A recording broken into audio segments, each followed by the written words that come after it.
Okay, class, let's get started. Today we're going to be doing Ask Me Anything. And so what has happened is I have solicited your questions and I am going to go through them. It's going to be a three-part series. I'm going to go through a list of questions today, and then I'll go to another list of questions a week from now, and then I'll do another list a week after that. And the questions I'm really going to be focusing on today are what I call more pre-race questions. Um, because I do think that by separating them out, it'll give you people a better sense of what I'm thinking about as it relates to ultra marathons. Okay. All right. So let's get here. You guys had a lot of great questions. Oh my God. Whoa, there were so many. So I had to filter them and then try to combine questions that were pretty similar or the same, so that I wouldn't be redundant. So I'm just going to go ahead and start with one of the first questions that I've gotten, not just from soliciting questions, but in general. And so the first question I'm gonna go over is, can I really do this? If I've never run a marathon, I'm not really a runner. I'm slow. Can I really do this? Look, I love this question for me. I love that people get to ask me this question. I think you could have asked a lot of runners this question and you would get a lot of different answers. But the reality situation is the answer that you get from me is an answer that answer that comes from experience as somebody who never used to run, who was super slow, who, I don't know, just never thought she would even get that far. As you guys know, my story is that I had a health scare. The health scare led me to being more physically active. One of the first things I did is went to the gym. And when I went to the gym, the guy taught me how to use a treadmill. And we discovered on that day that I could go for 2 minutes at 2 miles per hour. I was weighing nearly 400 pounds, suffering from high blood pressure, high cholesterol, borderline diabetic, and I was clinically depressed. And so for me, because I had never exercised before and because I was never really involved in athletics, um, it was the first foray for me into being physically active. And that just was my level of fitness, 2 minutes at 2 miles per hour. But as I always tell you guys, 16 months later, what happened? I crossed the finish line of my first 50-mile ultra marathon. So when people ask me this question about, well, can I? I'm too slow. I've never run. I am the epitome of that person. I am evidence. I am a testimony. I am witness. I am the person who probably, in many respects, no one ever would have thought, including myself, would do an ultra marathon. In the beginning, I was super slow. I could walk for 2 minutes at 2 miles per hour. Who would ever thought?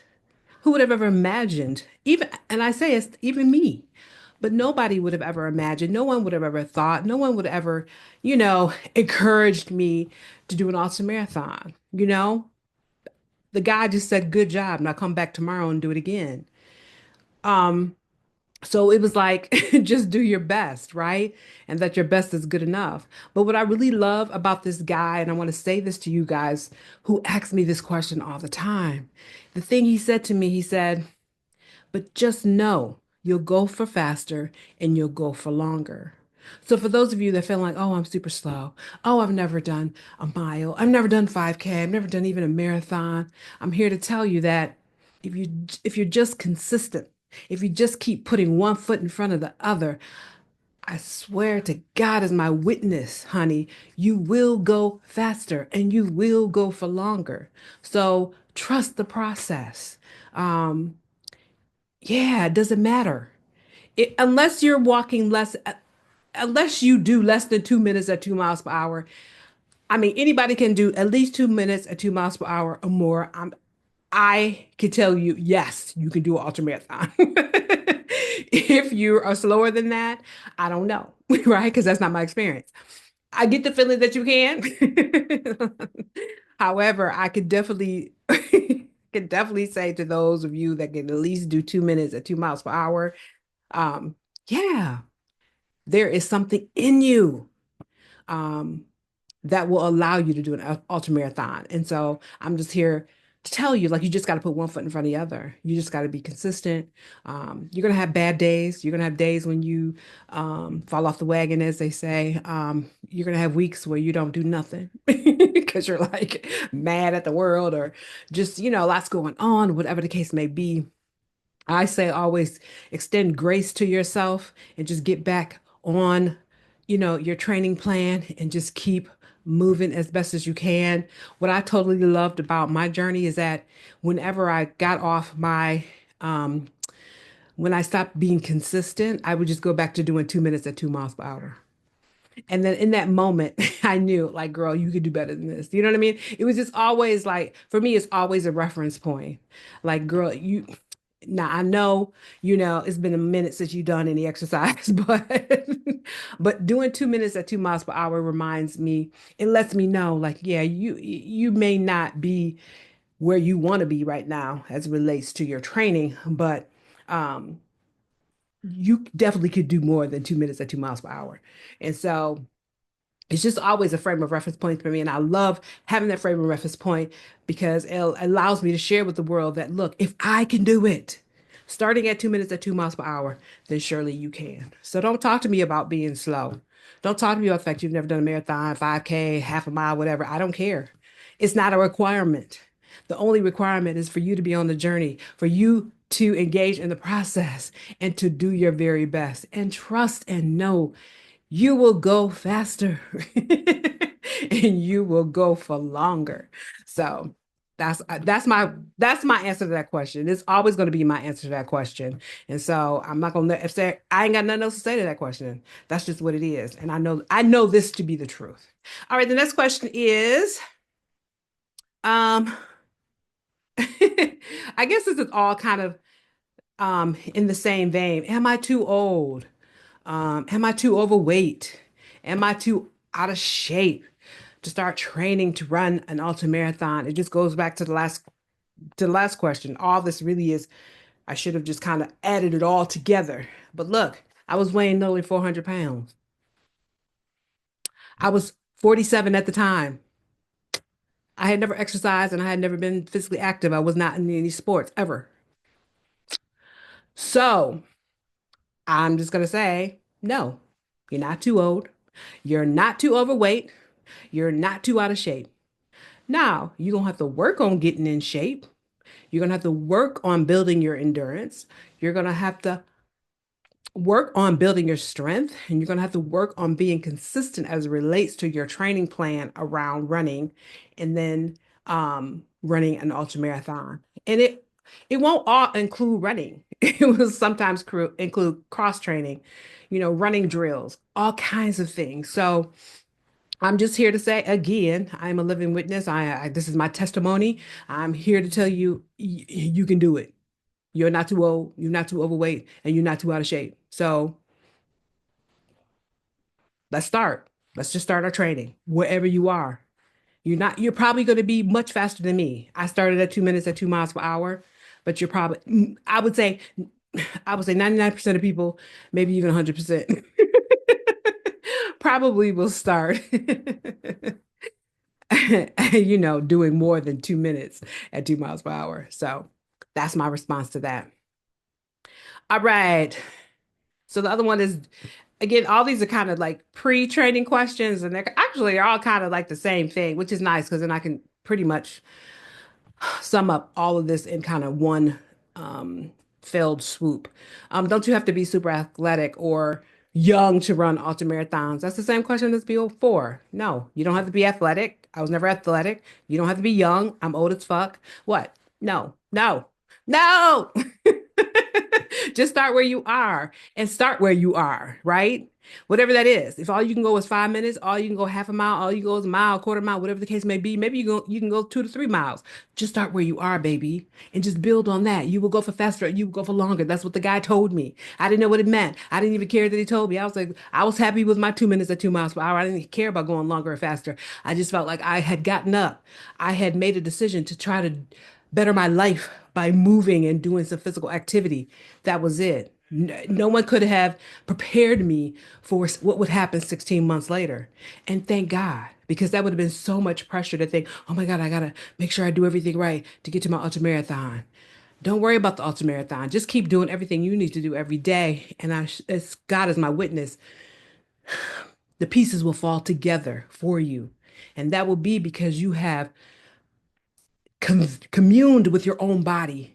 You have learned how to listen and to take care of and to honor and to allow your body to do the things for you that you want it to do. So, woo, don't get me to preaching, okay? Because it is Sunday and you know what I mean? I'm probably a closeted preacher in another alternate reality.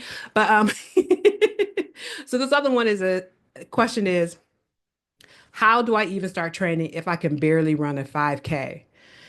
Um, how do I even start training for something that long? It seems impossible. I'm glad I did all these. I'm glad all these questions are lumped together because the answer is still the same. How you start training is you just start slowly. You start where you are. I tell people go out and walk. Walk for as long as you can, right? Maybe it's around the block. Maybe it's around the block 2 times. I don't know. Maybe it's down the street. Maybe it's a mile away. And then bring it behind back home. That's where you're starting. And then build on that. Take that, continue to do that. Tell people once you discover like where you are, stick with that for a minute, a couple days. That's it. No, nothing longer than that, unless you feel like you need to stick with it longer. And then just add a little bit of distance. Maybe add moments in that physical activity, maybe add a little more speed or a little more like briskness to it. You know what I mean? Like just kind of challenge yourself a little bit. And you just keep doing that and you'll start building upon it. Because what will happen is for me, what happened for me was I did the 2 minutes at 2 miles per hour and I did it the second day. And then when I came back the third day, I was like, I can do more. And I did 5 minutes. And what was interesting is that I really wanted to talk to the guy because I was like, well, what do I do next? And I remember he told me you go for faster, you go for longer. So I said, okay, maybe I should just go longer. And that's what I did. And that's what I continue to do. So I did 5 minutes. And when 5 minutes seemed easy, which was only a couple days, I started doing 10 minutes. When 10 minutes seemed easy, I started to do 20 minutes. I would say within a couple of weeks, I was definitely doing about 30 to 40 minutes walking. I wasn't fast, but I could be on my feet. This is somebody who went from a very sedentary lifestyle for over 2 decades. All of a sudden, not all of a sudden, but then within a couple of weeks, my body was allowing me to be on my feet. I'm still weighing 380 pounds. Um, my body was allowing me to be on my feet for 20 to 30 minutes. And I consistently, without stopping. So, I was having continual improvements. And I will say this, y'all, there is something about those continual improvements that will motivate you and inspire you to come back the next day or that allows you to say, you know what? In the mornings when you're struggling, you're like, oh, I don't want to get up and I don't want to do nothing today. Something in you will be like, but you can do it, but you can. You did it yesterday. And then also, I would say, too, particularly for me, and this may be true you guys as well, is that particularly in the beginning, I felt so good afterwards. I just always felt so good. I felt better than I had felt before. And you got to understand, I was clinically depressed. So feeling good was substantial for me in my life. Like, like I wasn't feeling like I want to be unalive and all the other things that I was thinking and feeling prior to. So it was really I just felt good. Like something in me just felt, I mean, it wasn't like substantial, but I just felt a little better. I didn't feel, as depressed. And so for me, a lot of times, I believe that was an unconscious motivation or inspiration to get up and do it again. And I always loved that for me. I extended grace and patience to myself. I never said, you got to do this and you got to do that. Nope. I was like, do your best, boo boo. And whatever that is, I was satisfied. You have to understand that I had no goals per se. The goal really was for me to just be physically active. I was somebody who had spent over 2 decades living a very sedentary lifestyle, eating a lot. thousands and thousands of calories of processed foods, and I was clinically depressed. I, I'm gonna share this because I think it's so important. I didn't realize how badly I was taking care of myself until after I ran my first race, and I noticed my teeth. And people will notice my teeth were ruined because I wasn't taking care of myself. Even today, when I look at my teeth, I was like, I used to have pristine teeth. I never had any cavities growing up. My mother made us brush our teeth morning and night. And there I had spent the last tech, I had spent 2 decades being so depressed that allowed, I didn't take care of my body. And one of the things I didn't take care of was my teeth. And now every day I look at it, I'm like, wow. It's always a reminder to me how far I've come. As much as I don't want to look at these little raggedy teeth, I always say I'm grateful that I got at least some left, right? And yeah, but it just really, lets me know how far I've come and also just reminds me that yeah, those you spent a long time not really taking care of yourself, and as a result, there's some consequences for that behavior. And so, yeah, so anyways, I say all that to say that um look, you can do it. Just start where you are, please. It's not impossible. Who would have thought a nearly 400-pound middle-aged black woman who had never been physically active, never done any sports, would have done an ultramarathon? Who was clinically depressed, had high blood pressure, high cholesterol, borderline diabetic, you know, all the things. Like really everything in that moment, I would have said to everybody around me, including me, that girl, if somebody said to me, "Oh, you're gonna do ultra marathon," I would have been like, "You done lost your mind." First of all, you done lost your mind because I don't even know what ultra marathon is. And I said, if it's anything like a marathon, no way. But it happened. I'm just here to say, y'all, it happened. Oh, every time I think about it, every time I'm out running 6 to 8 miles every day, I'm like, girl, like, like you got to understand that I've only been with this for about 10 years. But I spent over 20 years in a state of suicidal ideation, depressed, not taking care of myself, sedentary lifestyle, eating raggedy foods, not really doing the things I really needed to do to live a good life because I really was just depressed and didn't want to live. So, um, I'm here to say that you could be in the most raggediest condition. I was, and then it happened for me. So, nothing is impossible. That's what I'm gonna say. Nothing is impossible. So don't let it stop you. And next question is, what if I'm too slow? What if I'm not fast enough? I'm gonna say this. Who cares? I was slow.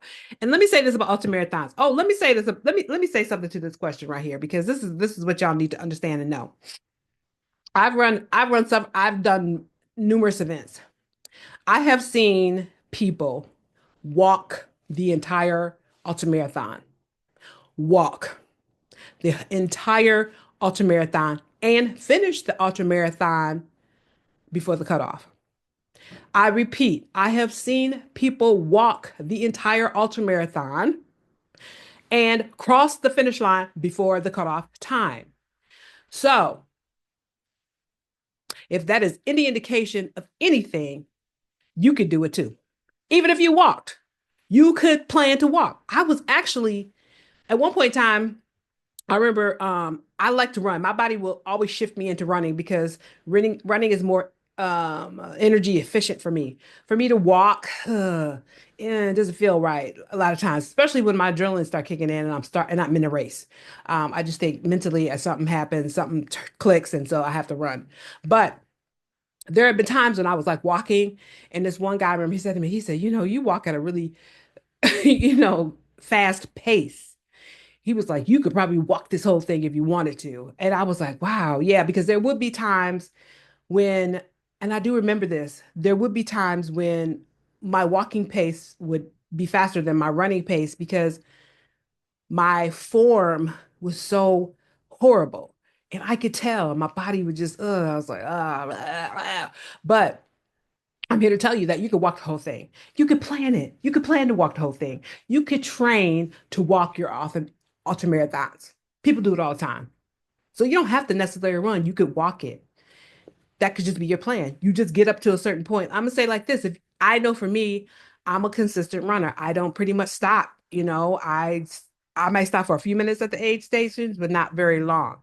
So therefore, I could walk if I did a regular, probably 12 to 15-minute pace, really, it could be slow, y'all, because you got plenty of time and you got plenty of miles. And you got to understand there's going to be times when you're going downhill, you're going to go a little faster. When you're on flat terrain, you're probably going to go a little faster. And then you'll make up for that time, the extra time that you got. You'll probably have to use it on going up the hill because that'll probably take you a little longer. But other than that, you could walk the whole thing. So if you're slow, so what? I always say, you will cover the same distance as all the other runners, including the elite runners. And when you cross that finish line before the cutoff time, guess what? You get the same medal as everybody else. It don't look no different. It's the same. You go down in history as having completed that race. You traversed the same miles, the same trail, the same path as even the elite runners. They may have done it faster, probably in smaller bodies, but you will have also done it. And you will have proof because you'll have that medal and you'll have that online record that you did the race. And who cares how slow you did it? You just did it. And my thing is, don't let being slow be an excuse because it's not an excuse. It means nothing. Absolutely nothing. All right. Let's see. Okay. How do I deal with mental challenges and self-doubt? I'm gonna say this. I need to be honest with y'all. It's hard for me to answer this question honestly. I mean, it's not so much I won't be honest, but I'm saying it's hard for me to answer this question for people because you got to understand when I did what I did, I had no plans.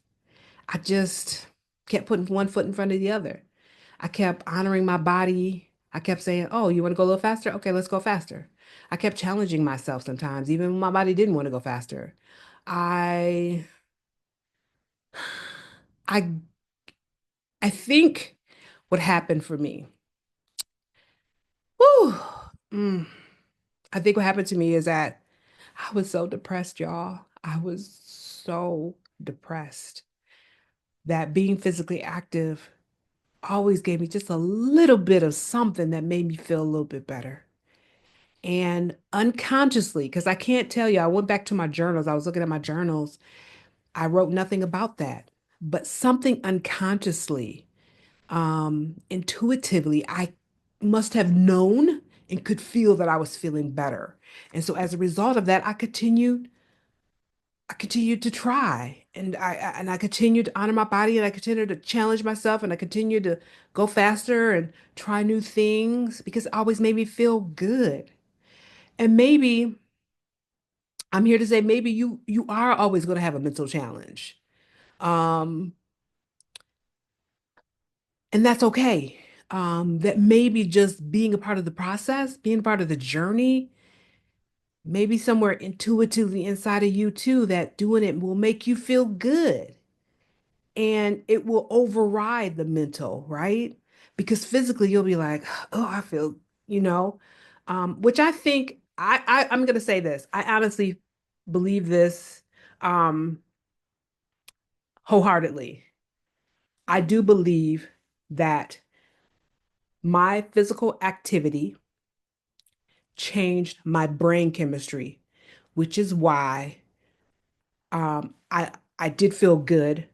I felt motivated and inspired to continue, and I know things changed for me because some of the very things that I know I used to feel had felt for over 20 years, I don't feel that no more.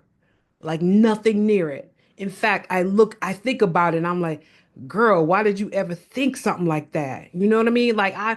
Oh, I was so depressed. I looked at my journals and the things that I would write down, I'm like, girl, what were you thinking? Like the only way I could be in this moment is because as a result of being physically active, my brain chemistry changed. It changed. I wasn't. I didn't know it was going to change, but in hindsight, I tell you guys at the time, I didn't know. Like I can look back now, it's been 10 years from the beginning. I now can see like, oh, you changed, your brain chemistry changed, your body changed, how you look at life changed. And when I look at my old journals, I am a whole different person. Sometimes I look at those journals and I'm like, woo, they're heavy for me. I'm like, I know that's how I was feeling, but I feel so disconnected to that because I'm like, I don't feel nowhere near any of that. And so I think I think you got to say, okay, I have mental challenges, right? And be all right with it. You got to say, oh, I got self-doubt. Okay. Thank you, self-doubt, for being here. Thank you, girl. Don't know why you need to be here, but okay. All right. But I ain't gonna really give you that much time and attention. Okay. I'm gonna continue to be physically active and do this thing that I want to do. But you can hang out with me. It's all good as long as you don't bother me. I'm not gonna really give you that much time and attention. But go on, self-doubt, do your thing. I just think there come a point in time when you'll just allow self-doubt to be there. But you'll be like, girl, you don't control me, okay?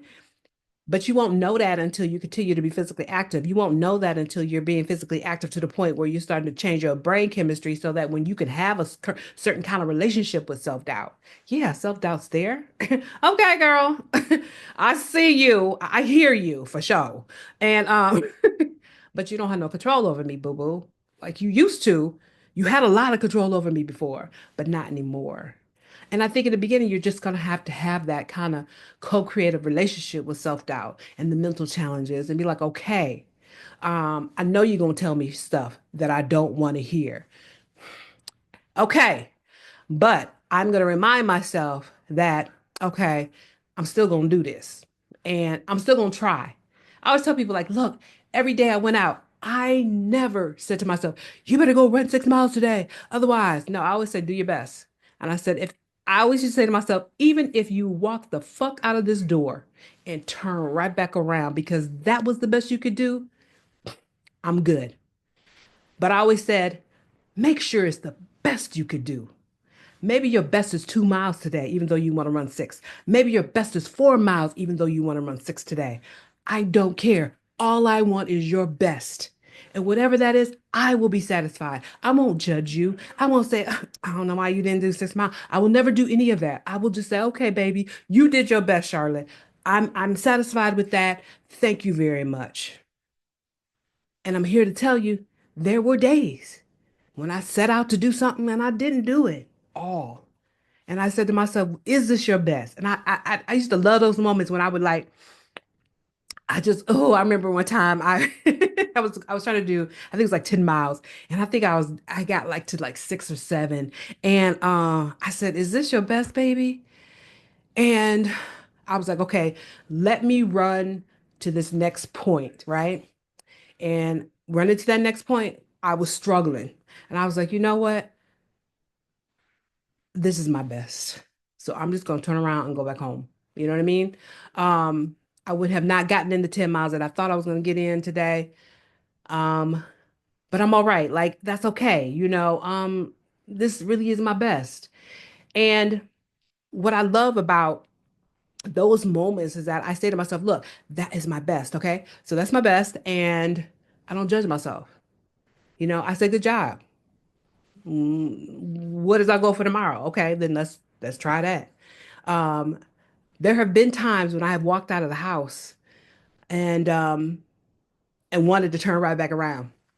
And I've learned something from that too, is that every time I walk out of the house, I want to turn right back around. As someone who's had a sedentary lifestyle, it has not gotten easier for me to get up every morning and get out the house. It felt like I want to, because I know those first 5, 10 minutes are always rough. And I've made peace with that. I've said, okay, no, I don't want to be here. Yes, I want to turn around. I just always honor all that, y'all. I just say, okay. But I always say to myself, just give it 5 to 10 minutes because I know that within 5 to 10 minutes, I'm gonna start feeling better. And like clockwork, that always happens.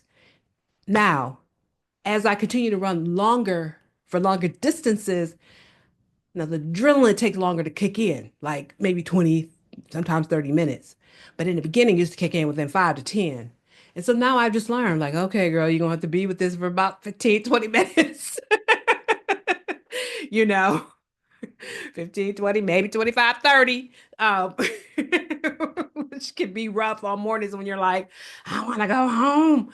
But I think also too, no, again, knowing that I'm going to feel good, knowing that it's going to get easier, knowing that I'm going to be all right in a few minutes, even though right now I feel shitty and I don't feel like doing it, has always been um, good for me. It's just always been like, okay. And also I just make peace with it. Like, okay, like I don't feel like doing this.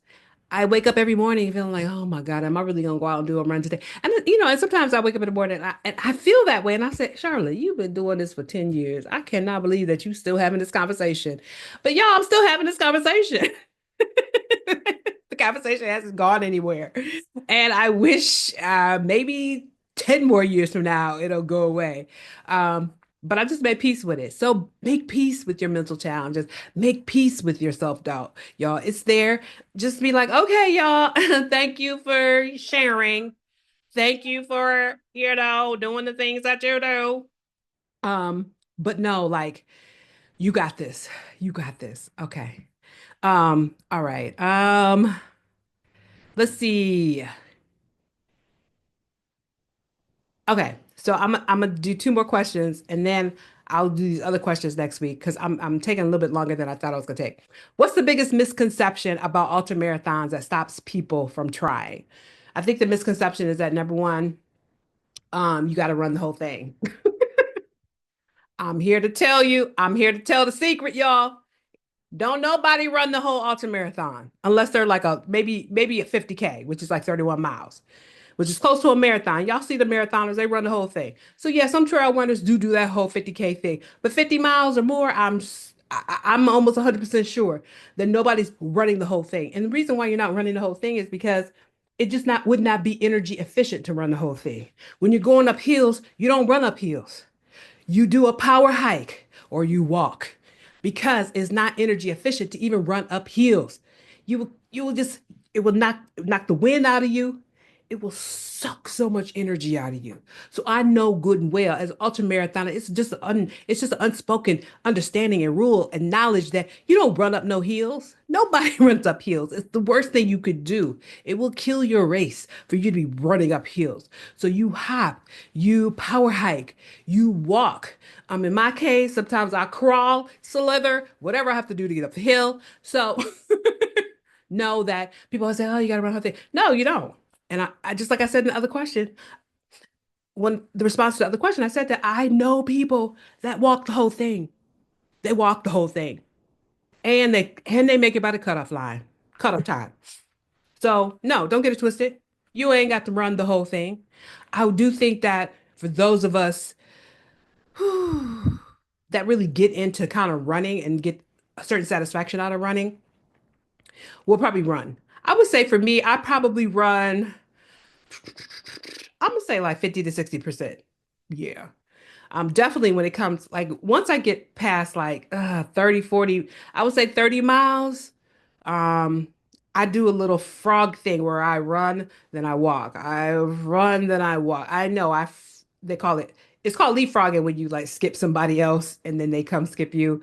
But I call it frogging because I run and then I walk. Which is probably not the right word for that. Anyways, so and also that I think the misconception is that because you're in a bigger body, you can't do it.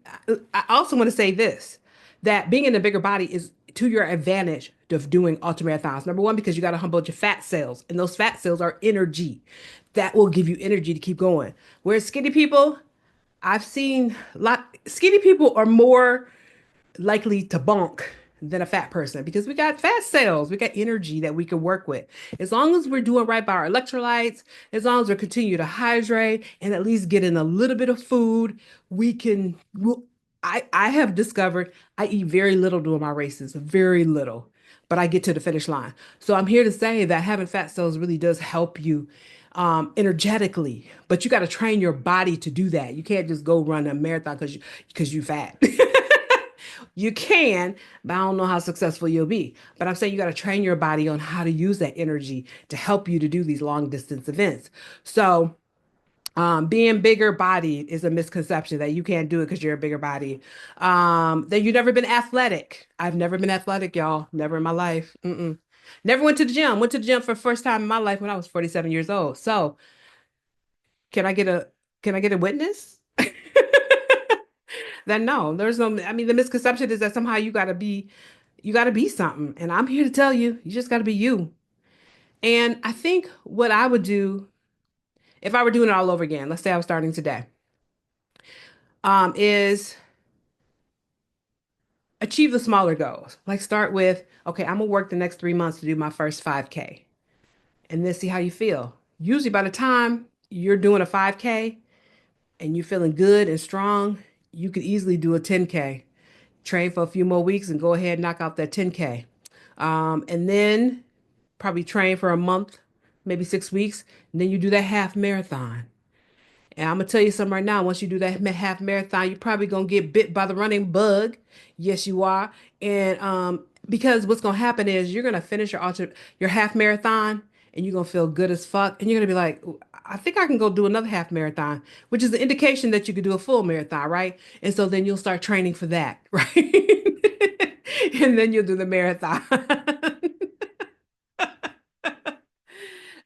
It's a, I do think that running can be addictive. And I think the addiction comes from feeling good. And especially like for me, somebody like me who's just depressed all the time, like to be in a space where I'm feeling good. Whoo! I'm like, if I'm going to be addicted to something, I'd rather be addicted to feeling good. Okay. So don't get it twisted. I love being addicted to feeling good because I used to be depressed, unhappy, very unhappy for a long, long, long, long time. So misconceptions, all those misconceptions that you think of, you just throw them out the window. You know what I mean? And I think the world has not seen enough of us do these races so that other people can feel inspired and motivated to do it. And so that's what I hope to do. I'm planning on getting back into race it, doing my races so I can continue to be a demonstration um, of what is possible so that I can encourage more and more people to do ultra marathons. So, I just think the biggest misconceptions are body size, athletic ability, speed, all that stuff. And none of that matters. None of that matters. Okay. Now, my last question I'm going to work on today, and I promise I'll do the rest of them. I'll just keep doing them a bunch at a time. I seem to be long-winded. I said I was only going to do 3-minute responses to each question, but I can't seem to do that. Anyway, so I'm in on this question. Can I balance training with work and family?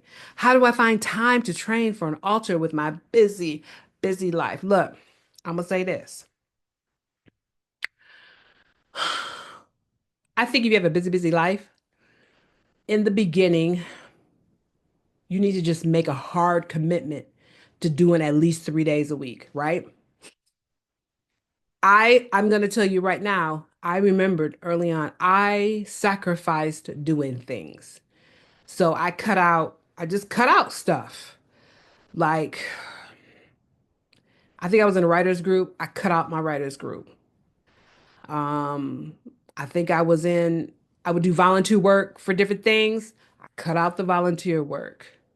Um, I negotiated, like my son, I negotiated things like I would have other family members help me with him. I just, yeah, I carved out pieces where I could and um and just stood firm on making sure that I at least did 3 days a week. Um and then I got to the point where then I started doing 5 days a week. And I do think that when you do 3 days a week, right? I would say this, don't announce to everybody that what you're doing. Just do it because people will naturally begin to say, oh, that's what she's doing. And then they will unconsciously start to support you. I always say, don't tell people and don't ask for no support. You just carve the pieces out and say, look, I need time to do my own thing, right? Can y'all help me? Yes or no? Let it go. You know what I mean? And just do you, right? And I'll never forget. Um, People always wondered like, why are you asking me for this and why you're not doing that and all that. And then one day I was at some kind of community event and this woman said, the reason why she's not doing all this stuff is because she's out running every day. Because I see her, like this woman, her and her son had a paper route, and she said, "Yep, I see her every morning out there running." And so it was like I didn't have to tell anybody. Like she told everybody because she saw me, and I do remember seeing her van every day. But it was like by that time, I was full knee deep into my training, and I was regular about it, and I was committed to it. And I think a lot of times. We got to understand that I'm gonna tell you right now, this ultra marathon journey is yours, yours and yours alone, honey. And don't you be a fool to depend on anybody else to help you on this journey or feel inspired or want to, be there and be supportive of you. No, I'm gonna tell you right now, just keep it to yourself, really, honestly. And it's not that you don't want to share with people. It's not that people can't be help, but I'm saying, look, less than 0.01% of people ever do ultra marathons. It is rare. You are a freak of nature. The fact that you even want to do it, and that um, you just, I need to tell people this that you got to carve out the journey for yourself. You got to figure out for you, and just I don't know. I never told anybody. When I did my first ultra marathon and I finished, and then I posted it on Instagram, whatever it was. People were like, "How come you didn't tell us? We would have been there to support you. How come you didn't tell us?" And I was like. I tell people the reason why I didn't tell y'all is because I didn't know if I was going to cross the finish line or not. It was like my first race. I had no idea, and I didn't want no whole bunch of people there. I didn't want the pressure of feeling like I had to finish the race because I had a whole bunch of people standing at the finish line. I never told them about my marathons. I never told them about my half marathons or my 5K or my 10K. So why was I all of a sudden going to tell them about my ultra marathons? But I think for me, I really got to the point where like, this is for you, Charlotte. This is not for other people. That medal, I love. I'm gonna tell you something. Nothing brings me more satisfaction than to get a medal or a buckle. Because it's just proof, baby, that I did the thing, okay? I did that. And I didn't need honest I think we live in this world where we feel like, oh, you know, we got to be accountable to other people and be in community and all that kind of stuff. I'm here to say I have no trainer. I was not in no community with nobody. I just went out every day. Why? Because I felt good. I started to feel better. And because of my health scare, I realized, look, I had a choice. Either I could choose to live or I can choose to die. And that just doing this little movement was helping me to live. And also it felt good. So, um, I just think you learn to carve out time. You learn to discover, oh, you mean to tell me if I don't go to my writers group on Thursday night, I could go do a run. If I get my family to go take my son to his appointments on Monday and Friday, that I can do my runs on those mornings. And then if I get up extra early on the weekend, I can go for a run before anybody's awake. So you just carve it out, you find the stolen moments and you do it and then you stay committed. My thing is, yes, things are gonna come up. Things are gonna get in the way. Yes, it's gonna happen. Let it happen. Be like, okay, I haven't worked out in the last 2 weeks. Let's try a new plan of carving out time to do our training. And sometimes you might have to say, oh, maybe it's just one day a week. And then next thing you know, you're like, oh, now I know I could do this way. Then you could do 2 days a week. And then you could do 3 days a week. And then I'm gonna tell you something right now. When you get to a certain point with your training and you start feeling good, you'll start carving out time. You'll start carving out more time. And yeah, you won't care like what people say or what they're doing or what, you'd be like, okay, yeah, yeah, no, no, no, I'm not gonna be hanging out with y'all Friday night. No, I'm gonna go to the gym, get on this treadmill, do a couple miles. You know what I mean? Like you're just because you're gonna want that good feeling. And also you're gonna see yourself get closer and closer to your goals. And it's almost like, oh, I don't know what it is, y'all. I think it is a little bit of addiction though, but when you're getting closer and closer to your goals, you're like, oh, maybe I could do this. And I think it sets you on fire. You know what I mean? It just it's something goes off inside of you, and you're like, yes, I think I could do this. You know what I mean? But you can never get there until you undergo the process and do the journey. Too many times people are like, well, and this, well, you just okay, that's cute. Remember, I said mental challenges and self-doubt will be there. Be like, okay, boo, I hear you. I hear you talking, but I'm gonna do this anyways. Thank you for sharing. Thank you for being here with me. I tell people like, look, have a loving relationship with your self-doubt. You know what I mean? Have a loving relationship with your imposter syndrome. Have a little loving relationship to the depression. Like, okay, yes, yes, I understand why you here. Because the reality of the situation is, I always say, oh, I used to talk about depression all the time. I'm like, baby, I know why you depressed. See, because they lied to you. You know what I mean? I know why you depressed because you think because you're in a bigger body that you can't do nothing. They told you you were lazy. They told you that you weren't capable of doing anything. You know, I get it. I understand depression. I hear you. Yes. Yes, you're a black woman. You a queer woman. You a dark-skinned woman. You ugly. You fat. You whatever it is. I understand depression. I understand you. I understand why you were there because the world tried to tell you certain things and your emotional response was to become depressed. I get it. I get it. But now we know the truth. But now we know the truth. But I didn't get to knowing the truth. I the only way I got to knowing the truth was putting one foot in front of the other. Was doing 2 minutes and then 4 minutes and then 6 minutes and then 8 minutes and then 10 minutes. That's where I found the truth. That yeah, you're a black queer girl. But you all right. You may be nerdy and awkward and different, neurodivergent, who knows? But you're still all right. You may be fat. You may be overweight. You may weigh well over 300 pounds, but you can move your body. You may have had blood pressure, but you ain't got it no more. You might have been pre-diabetic, but you figured out how to move and you figured out how to change your eating. You ain't got it no more. Like all those things that you thought you should be depressed about. Oh, you were like, thank you for sharing. Thank you. But I'm picking a new adventure. I am I am going in a different direction. But thank you because I feel like all of that made me who I am today. Like I needed all that. I needed to spend 20 years in suicidal ideation. I needed to spend 20 years ballooning to almost 400 pounds. I needed spending 20 years getting to the point where my health had deteriorated to the point where I fell out one day and didn't even know how I got to the emergency room. I needed all of that to know who I am today. Thank you. Thank you. Thank you, negative energy. Thank you, negative talk. Thank you, self-doubt. Thank you, imposter syndrome. Thank you, all of it. All the fat, ugly, lazy, all this. Yeah, I hear you. I hear you. I hear you. But I'm here to tell you that guess what? I don't have to believe you anymore.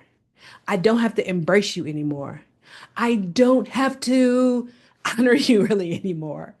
I could just acknowledge you and be like, okay, if that's what you thinking, okay. That's the old you. And you got to understand, I always say to myself, I was always patient and kind and extended grace to myself. 'Cause I said, look, you spent your ass over 20 years in this state. So you can't expect to get out of it overnight. That you're going to, those are old habits that are deeply entrenched. And it's going to take a while before you to get through. But I'm going to tell you, every time I moved, I was pushing through. Every time I got on the treadmill, I was pushing through. Every mile that I've gone, I was pushing through. Every time I did a race, I was pushing through. When I got to the 50-mile ultramarathon, God said, look, I'm going to get you through. I'm going to get you through, Shar. Just hang in there, baby. Do you. And I'm appreciative. When I crossed the finish line of my 50-mile ultramarathon, let me say this to y'all. I'm going to help y'all to understand something. I look back to my life and I said to myself, your ass could be dead right now. There is not a single solitary reason why you should even be alive. You didn't even want to be alive. You was doing everything in your power to slowly unalive yourself. But here you are living. I'm not talking about living, just living or barely surviving. Girl, you thriving. The depression that you had before, man, has dissipated. The ways you used to think about yourself and your life and your body has been transformed. You have almost been reborn. I tell people, like, even now, I was just saying this other day, I'm nearly 60 years old. I forget that I'm nearly 60 years old. And I'm going to tell you why. Because I lost 20 years to depression. So, really, in my mind, I'm like 40. You know, in my body, I feel probably good 40. And I probably act a little bit like I'm a 4 year old, but I'm saying I'm a 4 year old going on 40. But I say all that to say that it is, I'm so in awe of how things can change, how your life can be transformed. And I feel so humbled, honored, and blessed. So, um, yeah, you can do it. It is in you. Even if you can barely walk for 2 minutes at 2 miles per hour, I'm here to tell you that it's in you. You just got to make the decision, baby. And yes, all the stuff is going to come with you, but be like, okay, okay, negative self talk. You know what I mean? Okay, negative self behavior. Okay, negative mental chatter. Okay, I'm going to go out and run today. So that, or walk run, or elliptical, or boot camp class, or whatever. Because when I get done with that, I'm gonna be feeling good. And for that set of time, I don't have to listen to you. You don't have no control over my life. And I really get to show up and see who I really am. I'm here to tell y'all that during that 50-mile ultramarathon, I learned something. I learned that God, who has always been talking to me. Always have been. But it wasn't until then that I really learned to hear and listen to God saying, "You are my child. You are amazing." You know what I mean? If all the ways in which the world will try to tell you that you're not, I'm here to tell you that you are. So get up, baby, and live. Because I am choosing for you to live because you are worthy of living a good life. You are worthy of good, worthy. I didn't even think I was worthy of a good life. But there I was. God was saying, you always been worthy. But you let all the little mm. And it's okay because you didn't know better. But now that you know better, you get to do better. Okay? So, mm, whew, I didn't think this AMA was going to move me like this. I thought I was just going to answer some questions in 3 minute slots. But I'm glad I get to share this with y'all because I think it's important stuff that I need to share and I need for you to hear. You know, I believe that God is speaking through me to some of y'all. And yeah, so I'm gonna keep doing that because I realize that this is what you need. It's what I needed. You know what I mean? I needed spiritual teachers and the gurus. I would hear a little bit here, there, and there, you know what I mean? And then, a lot of times I just was like, whatever. But yeah, no excuses, y'all. I'm telling you, the God in you will get you across the finish line of an ultramarathon. You just got to tap full on into it. Tap right on into it, okay? Just be like, okay, God, like, show up. I tell people, I don't be asking God for nothing. I be like, do you, boo? I'm gonna do my best. You do your part. And together we gonna get across this finish line. And sure as my name is Charlotte. That's what happens every single time. It's been a blessing and a pleasure. It's been an honor. I am humbled to share these words with y'all. Woo, I don't know about the axe AMA next time. I don't, we'll see what happens, y'all. But thank you. Thank you for coming to class. Yes. I'm just here to say it's the God in you that's going to allow you to do great things. You just got to tap into it. And I'm going to say, look, we live in a culture and a time and a space where ain't nobody trying to tell you, help you, support you in doing that. But you got to carve out that time and that space and to figure it out and to be gentle with yourself and extend grace and know, like, and when you fuck up, get the fuck back up, okay? And when the self-talk comes, be like, thank you, boo-boo, for sharing all that shit, but get the fuck out of here. You know what I mean? I'm on a mission. I'm on a mission to live my life. I'm on a mission to step into the worthiness that I've always had that I didn't think I knew about or thought I was available to me.